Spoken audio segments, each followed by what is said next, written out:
Verið velkomin í þáttinn Hin Reykjavík. Ég heiti Sanna Magdalena Mörtudóttir og í dag ætlum við að ræða aðgengi barna og ungmenna að skipulegri íþróttaþátttöku og svona tómstundum og því sem að þau vilja gera í sinni frístund. Og við vitum það að aðgengi barna ekki jafnt, til að mynda vegna fátæktar, og þetta eitthvað sem að ég sjálf hef reynslu af sem uppkomið fátækt barn, og það ýmislegt sem að lokast, ýmsar dyr sem eru lokaðar þegar það ekki til peningur á heimilinu, af því að þetta kostnaðarsamt að æfa það sem að börn hafa áhuga á.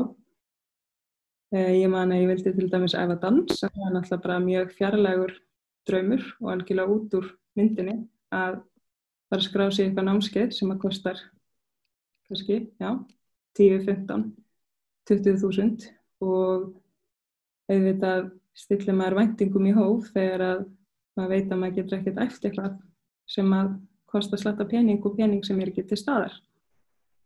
Börn eru mjög góð í að fela þar sem að þau vita að þau geti ekki einhvern veginn lagt stund á, og ég held að það við mörg fátæk börn, en það hefur ýmislegt breyst á síðustu árum og til dæmis hefur Reykjavíkurborg boðið upp á frístundastyrk sem 50.000 krónur á ári, og það hugsað fyrir börn og ungmenni 18 ára og yngri til þess að þau geti tekið þátt í skipulögðu íþróttastarfi eða frístundum. Og en við vitum það að 50.000 dugar alls ekkert fyrir öllum gjöldunum, og hingað til mín í dag eru komin þau Júlía Margrét Rúnarsdóttir sem félagsráðgjafi hjá Hjálparstarfi kirkjunnar og Ástór Jón Ragnheiðarson sem frjáls íþróttaþjálfari, og hann hefur starfað í minni sveitarfélagi Reykjavíkurborg. Og við ætlum að ræða þessi mál svona í víðu samhengi, aðgengi barna og ungmenna að skipulögðu íþrótta- og tómstundastarfi. Og ef ég byrja á þér, Júlía, þá svona ýmislegt sem að Hjálparstarfið hefur verið að gera til þess að aðstoða efnuminni börn og fjölskyldur, til að svona aðstoða þau og styðja þau til þess að komast í skipulega starfsemi sem þau hafa áhuga á. Getur eitthvað sagt mér nánar frá því hvað í boði og hvernig þið komið að þessu starfi? Já, Hjálparstarf kirkjunnar sem sagt að aðstoða fjölskyldur sem búa við fátækt, efnaminni fjölskyldur, og við erum alltaf að leggja áherslu á að börnin líði ekki fyrir það að fjölskyldurnar eru efnaminni. Og það sem að við gerum til dæmis að við sem sagt erum með það sem heitir tómstundastyrkur, og þá erum við að sem sagt styrkja börn og unglinga undir 18 ára aldri í sinni tómstund eða frístund, hvort sem það einhverjar íþróttir, æfa á hljóðfæri eða eitthvað svoleiðis, og þá erum við ýmist að aðstofa með það sjálft, sem sagt námskeið eða búnað eða annað slíkt sem þarf til þess að æfa, því að það líka oft gríðarlega stór kostnaður. Þú veist, allt sem þarf, það eitt að greiða gjöldin og þessi sem frístundastyrkurinn þá fyrir, og svo það allt hitt sem þarf líka. Þannig að þú veist, eins og þú segir 50 skall, hann dugar skammt. Og þannig að það sem sagt það sem við erum helst að gera, og bara eins og til dæmis á síðasta starfsári sem var þá, þá var það 2018 til 2019, það skýrslan sem við höfum núna, þá vorum við að aðstoða samtals 42 börn undir 18 ára aldri við þetta. Þannig að við gerðum þeim kleift að geta stunda sínar íþróttir eða tómstund. Og svo kannski annað sem við gerum líka, en það á þá við sjálfráða börn, eða sjálfráða einstaklinga, að þá erum við að styrkja þá til náms, og það sem sagt það sem heitir framtíðarsjóður, og þá erum við að aðstofa þau með að greiða skólagjöld, og erum náttúrulega þannig að styrkja þau og koma í veg fyrir styttri skólagöngu og koma í veg fyrir kannski fátækt og annað slíkt sem oft gengur áfram þegar ekki hægt að klára nám. Ég man einmitt mjög vel þegar að ég var í framhaldsskóla, og ég hef örugglega sagt þetta áður í þessum þætti að ég mætti mig mjög þreytt í stærðfræðitíma, og kennarinn var alveg hvað akkur þetta svona þreytt og ég var að loka á Serrano, ég var að loka sem sagt í vinnunni í gær, hann eitthvað, hvað, þú þarft ekki að vera að vinna svona mikið og ég alveg hugsaði með mér bara, jú, ég þarf að vera að vinna svona mikið, að því náttúrulega skólagjöldin og þessar Casio reiknivélar og bækurnar og stílabækurnar og blýantar og stróklegur og þetta kostar allt sitt og þó að maður sé náttúrulega skilgreindur ennþá sem barn eða og undir 18 ára eða kannski ennþá ungur og foreldrar eða foreldri vilji hjálpa manni að þá það ekkert alltaf raunin og þá ég bara að vinna og Serrano og loka og var kannski að klára rétt fyrir miðnætti og þetta bara veruleiki margra barna að vilja vera í námi og eru þá í vinnu ofan á nám til þess að geta verið í námi og þá náttúrulega lokast möguleikin til þess að geta verið kannski að æfa með námi eða samtíða námi að því að þú getur ekki verið að gera allt þetta þrennt. Já. Og út frá þessu þetta mér í hug líka því að við erum líka að styðja fjölskyldur þegar börn að byrja í skóla, þú veist, að þá börn á grunnskóla aldrei, erum líka að styðja þau í að kaupa það sem þarf fyrir skólan og erum þannig að leggja okkar af mörkum til þess að börnin þurfi ekki líka kannski að vera að vinna, þú veist, vinnu á sama tíma og þau eru bara í skóla, þú veist, sem líka bara alveg nóg. Heldur betur nóg, en Ástór, ég las mjög áhugaverða grein sem þú skrifaðir, þar sem að það einmitt verið að tala þetta, vinnu ungmenna og hvernig það fléttast saman við æfingar og þegar þau eru einmitt, vilja vera að æfa en kannski komast ekki sökum vinnu, geturðu sagt mér aðeins frá efni þeirra greina, því að það fer inn á þetta sem við vorum einmitt að tala held ég. Já, þetta sem sagt greinin bar nafnið Ég kemst ekki því ég þarf að vinna og fjalla vinnutíma barna og unglinga á Íslandi og ég skrifaði þetta núna í aðdraganda sumarsins þar sem að flest ungmenni klára þá grunnskóla og fara í einhverja vinnu yfir sumartíman en það alls ekki bara þetta miði inn á sumartíman því að ég hef bæði verið vetrar og sumartíma í ýmsu æskulýðsstarfi með börnum bara rekjum á það maður spyr af hverju komst ekki á æfingu þú veist, á þriðjudaginn, já, fyrirgefðu, ég var að vinna. Ætlar að fara á þetta mót helgina? Nei, ég kemst ekki því að það að vinna. Og mér finnst það svo sorglegt fyrir þennan aldurshóp sem kannski ekki nema 13-14 ára börn, að það verið að hefta þau frá æskulýðs- og tómstundastarfi út af vinnu. Og það náttúrulega margþætt vandamál og margir snertifleitir á þessu, alls ekki alltaf, þannig að það sé út af bári fjárhagsaðstöðu eða slíku, heldur eru hreinlega sem fyrirtæki sem að gera bara út á það að vera með börn í atvinnu og þarf að borga hlutakaup og já, þannig að það svona grunninn innihaldið á þessu, fjalla bara atvinnu barna og ungmenna, vítt og breitt og fara þess yfir reglugerð vinnu barna og unglinga, því það til reglugerð það, þrátt fyrir að sé ekkert mikið farið eftir henni, en já. Og einmitt, það rifjast svona ýmislegt upp að varðandi svona styttri vaktir að það já, það ódýrara að fá kannski yngri börn á vaktir heldur en þau ungmenni og unga fólki sem að hefur unnið á staðnum til lengri tíma. Það var svona ýmislegt að rifjast upp varðandi þetta. Akkurat.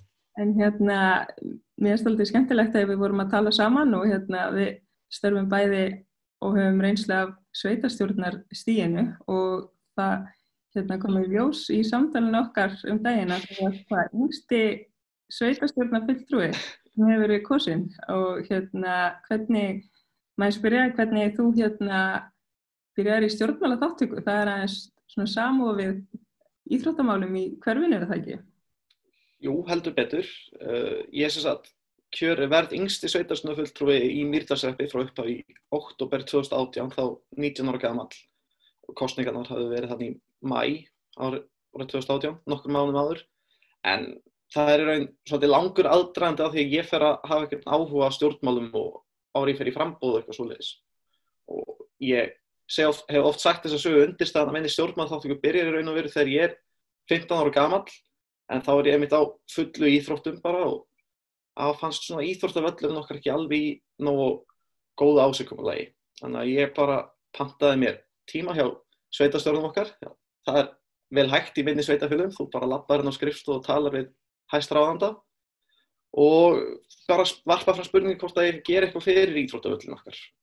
Og það gefnar upp ýmsar ástæður eins og það ekki peningar, það ekki nægt mannafl hjá sveitarfélaginu, hann ekkert notaður, þetta ekki að fjárhagsáætlun og það sett svona upp mjög mikið af stórum orðum sem að þú veist kannski fælir mikið fólki frá því að þú veist, þetta eru flókin orð.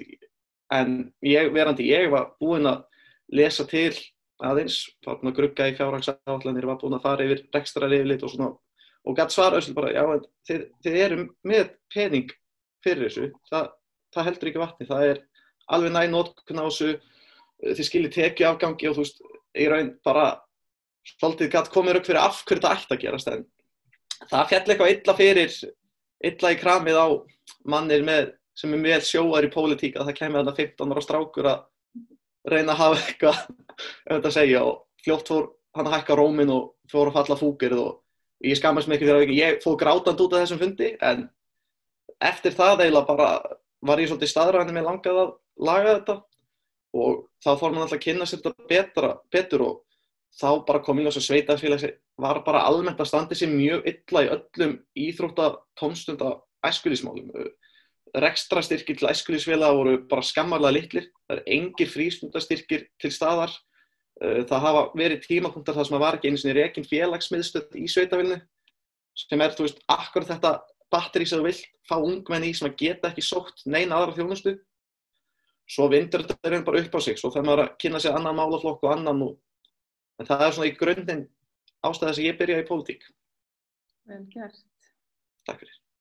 Það einmitt já, sko, þetta einmitt svona hverfið og svona fólki með reynsluna sem að skipti gríðarlega miklu máli og þegar ég var að tala við mömmu mína efni þáttarins áðan, að þá vorum við að tala dálítið frístundastyrkinn og hvað mikilvægt einhvern veginn að grunnurinn sé samt í lagi. Þú veist, það ekki hægt að rétta fólki 50.000 krónur og segja bara, heyrðu, nýttu þetta og barnið getur fara að æfa eitthvað ef að barnið síðan kannski svangt, ef að það ekki með íþróttafatnaðinn, ef það ekki með alla þættina sem að þarf að hafa í lagi svo að það geti farið á æfingu.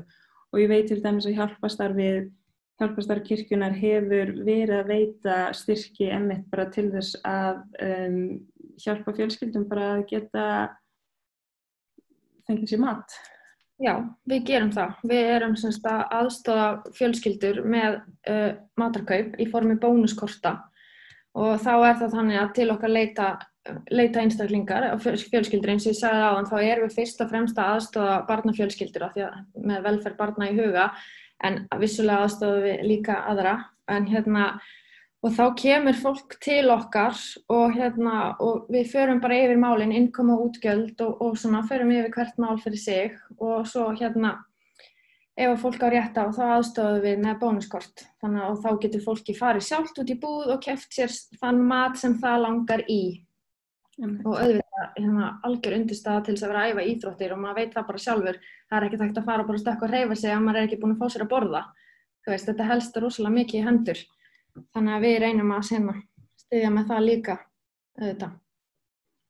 Það man einmitt stundum eftir orkuleysinu ef við mæðgur vorum ekki búin að nærast í langa tíma, þá hefur maður nú ekki bara að hlaupa á einhverja æfingu, sko. Þannig að mér finnst ofta eins og þetta sé dálítið svona vanhugsað og að eitthvað sem í grunninn mjög falleg hugmynd að einhvern veginn tryggja jöfn tækifæri barna og rétta öllum börnum 50.000 krónur fari ekki að rót vandans einhvern veginn og einhvern veginn sé ekki meðvitund að mörg börn og fjölskyldur þeirra búi við fátækt og sárafátækt og það einhvern veginn að fara að rétta öllum 50.000 krónur ekki að fara að laga þennan vanda og þannig að mér langaði líka kannski að spyrja sko þig Ásþór, hvernig kostnaðurinn í þínu sveitarfélagi? Hvar ert þú núna til dæmis staddur?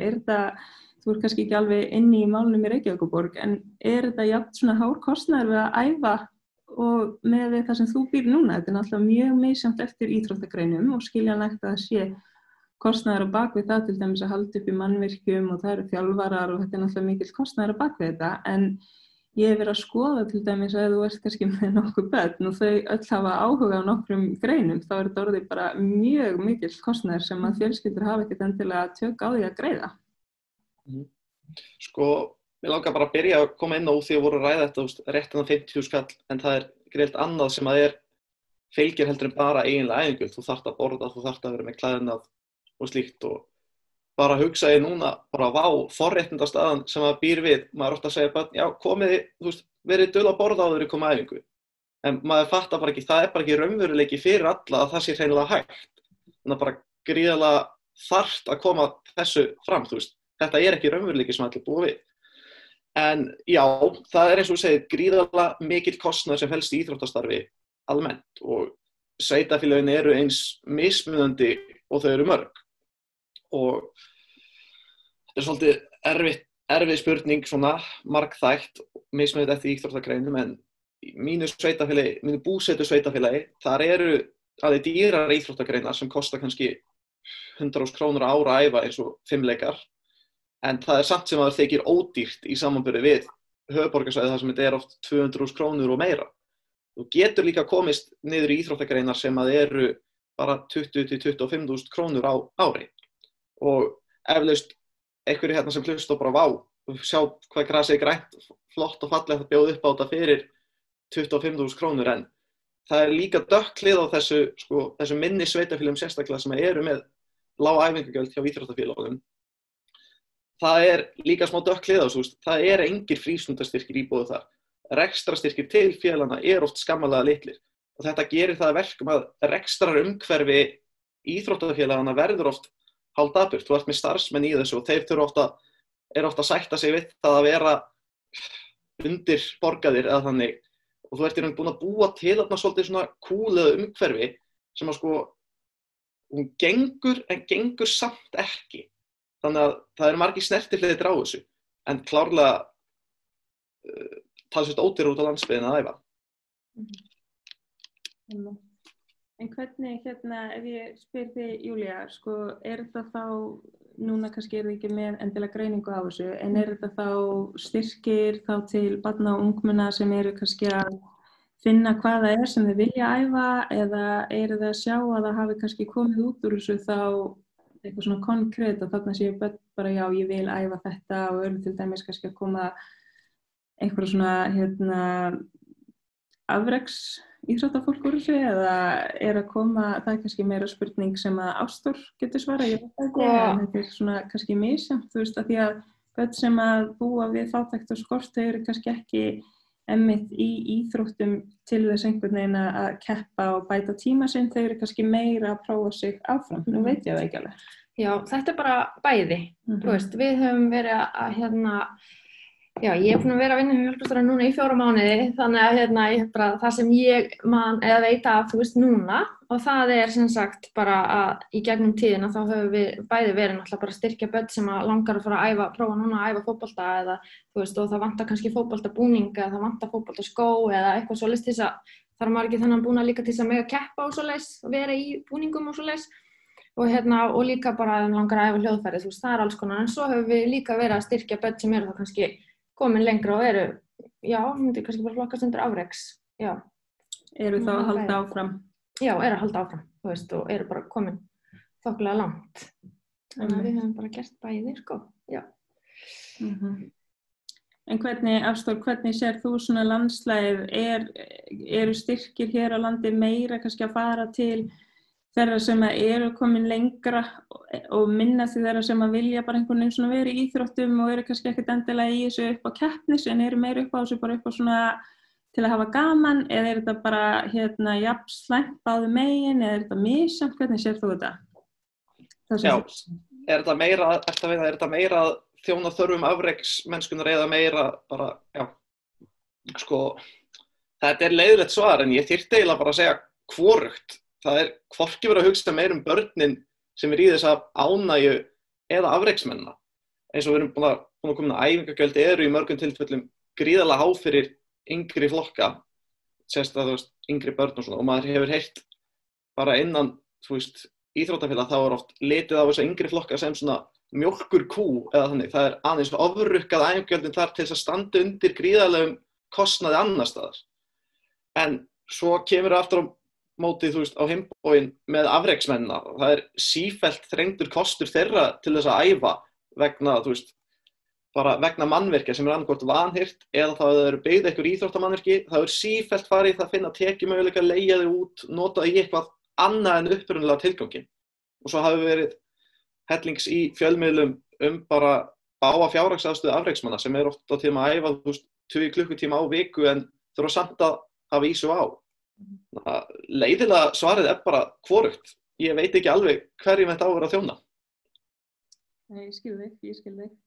En svo líka í þessu einmitt, þú veist, þetta eru íþróttir, þetta eru frístundir, þetta eru líka tónlist og þegar maður skoðar til dæmis reglur Reykjavíkurborgar varðandi frístundastyrkinn, að þá kemur fram að það megi nýta frístundastyrkinn í námskeið en þau megi ekki vera skemur en 10 vikur. Og þá, ég veit að það eitthvað verið að endurskoða þetta hjá borginni, en þá hugsa maður, ef að ég væri foreldri og hefði lítið á milli handana, þá held ég myndi heldur betur geyma þetta fram á sumartímann, svo barnið mitt kæmist pottið í eitthvað almennilegt sumarnámskeið, af því að ég væri ekki að nýta eitthvað einhvern 50.000 krónur upp í eitthvað sem ég hef hvað sem ekki efni á. Þannig að frekar að eiga þetta inni fyrir sumartímann og þannig að mér finnst það rosalega sérstakt einhvern veginn hugsunarhátturinn sá að börn eigi að geta nýtt þetta til að komast í eitthvað svona skipulagt starf og ekki eitthvað svona styttra starf. En ég meina við vitum það alveg að 50.000 krónur ekkert að ná eitthvað langt. Nei. Það eitthvað? Nei, það ekki langt. Það alltaf einmitt mismunandi hvað hvert kostar, þú veist, og bara mismunandi eftir sveitarfélögum hvaða íþrótt og tónlistarnám, fimleikar, þú veist, þetta allt bara ótrúlega. Sumir vilja æfa fimleika eins og þú myndist áðan með dansinn og svo var það bara fjarlægur draumur af því það dýrt, þú veist, þetta allt mismunandi. En 50 skall kemur manni, kannski frekar skamt í mörgum tilfellum, allavega.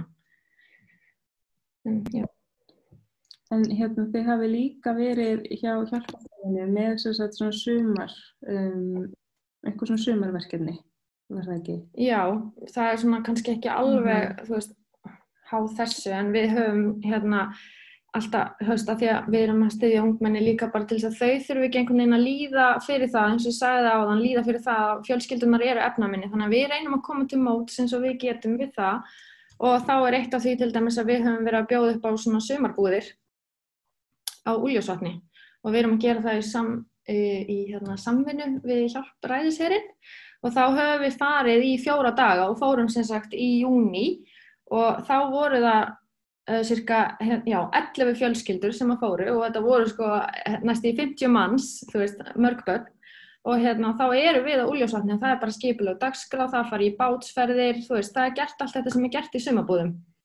Þannig að börnin fá að prófa það líka og eins bjóðum við upp á, sem sagt, fólk getur sótt styrk fyrir því að senda, sem sagt, að börnin þeirra geti farið í sumarbúðir bara til dæmis kannski ef einhver hringir og barninu langar að fara í sumarbúðir af því að vinirnir eru að fara í sumarbúðir, bara segjum einhvers staðar út á landi og þá getum við aðstoða með það. Þannig að við getum veitt barninu það að fara líka í sumarbúðir eins og vinur sinn sem að gat farið.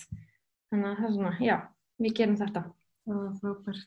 Ég var að fá smá svona, það rifjast upp fyrir mér eitt sumar, ég var í skólagarðunum, ég veit ekki hvort að það sé ennþá til staðar og svo var það búið og þá ætti ég að fara seinna daginn tennisnámskeið í TR-húsinu, það var í Laugardalnum, en það byrjaði seinna daginn, þannig ég þurfti að finna eitthvað til að drepa tímann og þannig að ég var að labba á stígnum í Laugardalnum, bara fram og tilbaka. Og ég var bara eitthvað, ég þarf að labba alveg fram og tilbaka bara mjög oft af því að það var bara mjög langur tími sem ég þurfti að bíða. Ég var bara, hvað það var leiðilegt, að ég hef ekki verið 10 ára eða eitthvað. Og ég heyrði svona óminn í öllum krökkunum í fjölskyldu og húsdýragarðinum. Og í minningunni þá var það svona dýrara, flottara námskeið. Þú veist, það svona í minningunni að það hafi verið þannig. Ég var bara að labba fram og tilbaka. Og mér minnir ég hafi síðan séð ömmu mína og sambýlismanninn hennar síðan á einhverjum bekkarni í Laugardalnum, settist aðeins hjá þeim spjalla aðeins við þau og svo mætti ég bara snemma, allt og snemma upp í térhús og bara í búningsklefan og mér minnir að mynda fólki á afgreiðslunni að vera bara eitthvað æfingin byrjar ekki fyrir en bara eftir mjög langa tíma. Ég bara já, ég ætla bara að fá að bíða og svo var ég bara eitthvað í búningsklefanum bara satt og bara beið og þannig það er líka bara mjög leiðilegt að vera fátækur og ég veit ekki af hverju ég er að hlæja þessu en ég held að annarkvort gerum að grína stöðinni eða sé eitthvað leiður en þetta var bara það leiðilegasta sem ég vissi og ég hefði alveg verið til að vera frekar í fjölskyldu- og húsdýragarðinum allan daginn en þetta var svona bið og kannski voru við bara búin snemma í skólagarðinum, ég man ekki hvað það heitir, við vorum svona að rækta grænmeti, þannig að við fengum allan eitthvað fría mat út af því, eða ódýrari mat, en kannski voru við bara búin fyrir að því þetta var síðasti dagurinn eða eitthvað, en vá hvað þetta var leiðilegt, ég man eftir því, þannig að já, en það er alltaf gott að fá gott að fátækt fólk fái næringaríkan mat heim til sín og mér minnir að ég hafi verið að reyna að selja fjölskyldunni þetta. Já. Fersk grænmeti. Já, sniðugt. Vinna sér inn bara, pening. Einmitt. En þið eru með eitthvað ræktað í garðinn líka? Já, við erum með það líka. Það er svona, sem sagt, þá hugsað fyrir fjölskyldur í rauninni, þar sem fjölskyldur koma saman. Eða, það má líka alveg bara koma einn fullorðinn einstaklingur skilur en börnin mega koma með. En það er, þá erum við að hugsa það sem svona verkefni fyrir fjölskyldunar og einmitt í þessum tilgangi. Við erum upp í Seljagörðum og erum að rækta grænmeti þar. Og bara alls konar og við leyfum bara fólki svolítið að segja sjálf hvað langar þig að rækta og við erum með garðyrkjufræðing í þessu sem að bara með umsjón og þannig að maður lærir á bæði að rækta grænmeti, þannig að maður getur þá kannski gert það sjálfur líka og svo lærum við að gera eitthvað úr einhverju af hráefninu og svo bara er uppskeran, fær fólkið uppskeruna, þannig að það er líka bara svona, ýmislegt sem hægt er að læra því og höfum verið þar í sumar og börn svona komið með eitthvað að hjálpa og skottast í kring og svona. Það er mjög gott að nýta borgarumhverfið þannig, sko. Já. Heldur betur.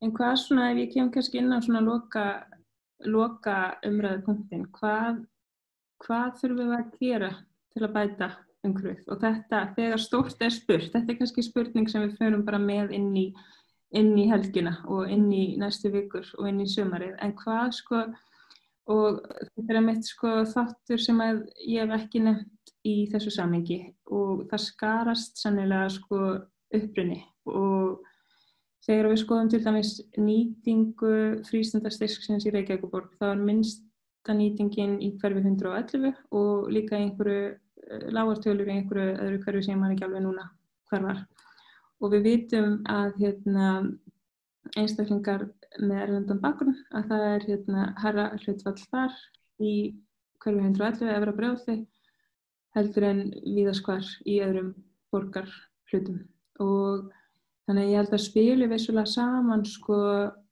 uppruni, það er náttúrulega skiptir máli, við þurfum að vera með svona menningarlæsi og menningarnæmni þegar við skoðum þátttöku barna og ungmenna í íþróttum og frístundastarfi.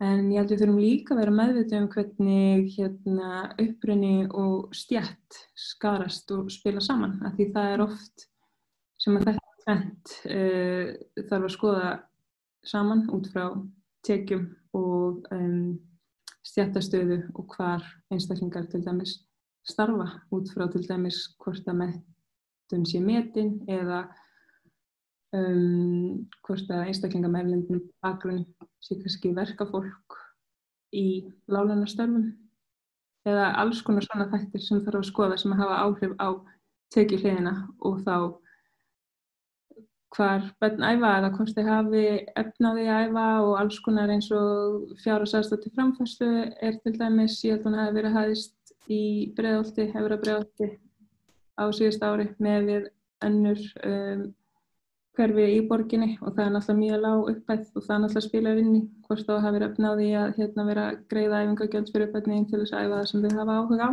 Þannig ég held að þetta sé líka þáttur sem við verðum að vera meðvituð þegar við skoðum svona hvernig tryggjum við að öll börn og ungmenni geti stund á íþróttir og þá frístund sem þið hafa áhuga á. En svona hvað, ef ykkur dettur eitthvað svona núna í hug sem við höfum ekki komið inn á, sem þið viljið koma inn á, eða þið telja að þurfi að bæta í þessu umhverfi, hvað svona teljið þið að það þurfa að vera?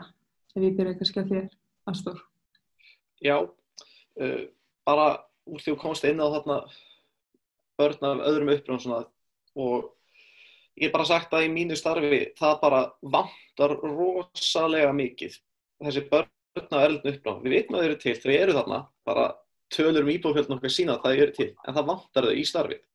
Og það minnir mig bara á fund sem ég satt fyrir hvort það var 1 eða 2 ár síðan, innflytjendur í æskulýðsstarfi. Og þar var tekið í lokin, var gerð könnun, þetta var held í einhverju hverfi meira þess að í Reykjavík. Og það voru svörin frá íslensku foreldrunum og svörin frá erlendu foreldrunum. Og það var hvað skiptir máli fyrir þig í iðkun barnanna þína. Hjá íslensku foreldrunum voru 2 hlutir efst. Það var aðstaða og menntun þjálfara. En hjá erlendum foreldrum voru 2 aðrir hlutir efst. Það var kostnaður og tími. Og ég held að sé bara svolítið sitthvor raunveruleikinn þarna, bara algjörlega sitthvor raunveruleikinn sem fólk að búa við þarna. Og hvað þarf að gerast, við gerum okkur grein fyrir því öll held ég að íþróttastarf kostar gríðarlega mikið. En þetta bara spurning, hvar ætlum við að láta hana kostna að lenda? Og hvert ætlum við að setja púður okkar í? Á allt okkar púður að fara í það að bæta öll okkar mannvirki rosalega mikið, eða viljum við frekar setja púðrið í það og peningana í það að tryggja þáttöku sem flestra? Í mínum augum þetta ekki spurning, ég vil frekar tryggja að flestir fá þáttöku þarna. En þetta kannski bara svona ágætis hugdetta. Algjörlega, það góða punktur. Hvað segir þú, Júlía? Já, náttúrulega í hjálparstarfi kirkjunnar að leita mikið af fólki af erlendum uppruna líka, það eru Íslendingar og fólk af erlendum uppruna. Og þetta alveg rétt einhvern veginn, spurningin bara hvernig á maður að ná til fólksins, til þess að einhvern veginn kynna fyrir þeim að þetta þarna og þetta hægt að gera þarna og það einhvern veginn, ég held að það sé kannski smá áskorun. Hvernig ætlum við að ná til fólksins, eins og hann segir að þá, við vitum öll að fólkið þarna, en hvernig ætlum við að ná til þeirra, til barnanna og kynna þetta einhvern veginn fyrir þeim og aðstoða þau líka að komast í þetta og að eiga fyrir því, svo, það svona, en svo spurning líka bara hvernig væri hægt að vinna öll saman í þessu, þannig að ekkert barn þurfi að búa við hann skort að geta ekki tekið þátt í íþróttum til dæmis.